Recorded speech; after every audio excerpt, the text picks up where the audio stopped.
Guys, when the Pure Love Train theme plays, which is 4 minutes and 11 seconds, he gets an infinite amount.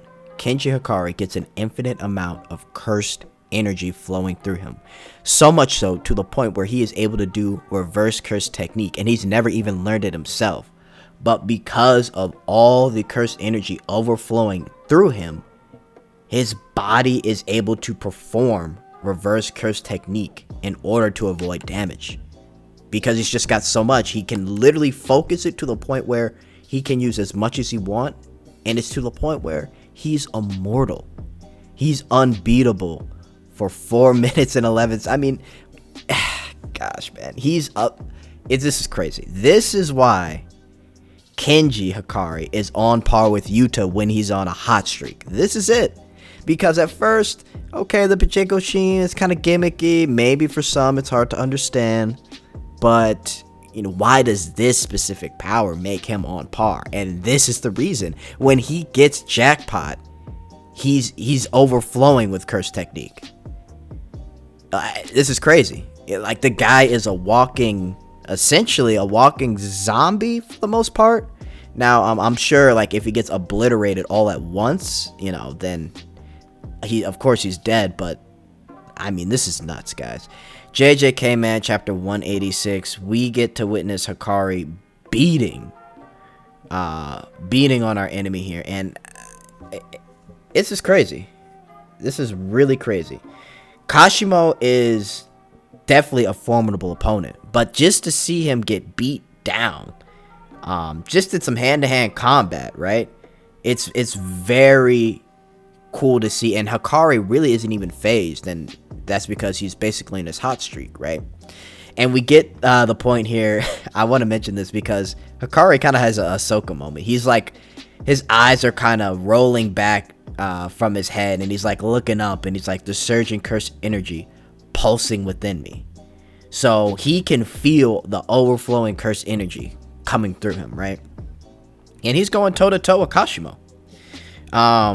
You know, he's punching him to the point where Kashimo's literally like flying. This guy is flying, and he's quick enough because we see here on a panel where he punches him in the face, and then we see Hikari go phew, and then he like kind of does a little stance, points, and then he's disappeared, and then he knees Kashimo right in the stomach as he's flying.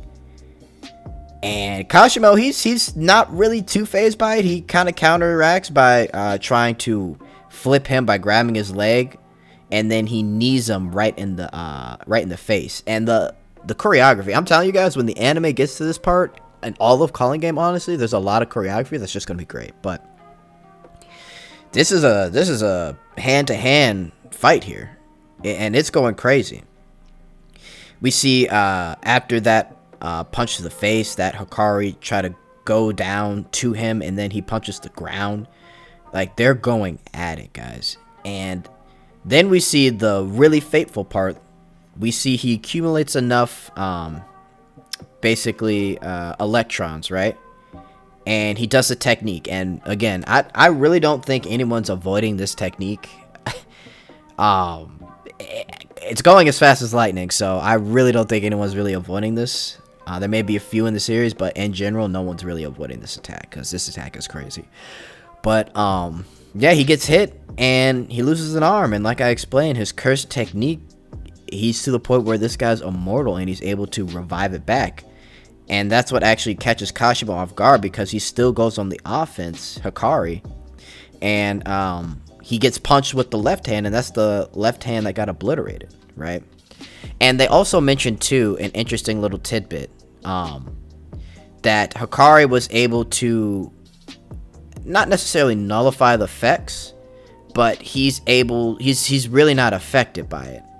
And what they explain is that, and I guess I'll read it real quick. Special properties in the curse techniques effect. Curse energy infused punch, and that can be blocked with curse energy. But if you're getting hit with cursed energy and you're blocking with cursed energy, you'll still feel the effects once you're hit by it, even if you're strengthening your body. So Hikari's got so much cursed energy flowing through him that he just it doesn't affect him. And that's the crazy part, man. And the most interesting thing about all this, what we learn is that this 4 minutes and 11 seconds, after that's over, he is essentially recharged and replenished with his regular cursed energy. And what that means is this guy can basically recycle his domain expansion of Restless Gambler. And this is like... And we see at the end of the chapter Kashibo's eyes, so he got the sure hit effect. And the rules are going to be explained, essentially. But this basically means that as long as he hits jackpot, he's good to go. And that's the risky part about this. He has to hit jackpot. So with his regular cursed energy, his regular cursed techniques, he has to be able to defend against Kashimo until jackpot is hit.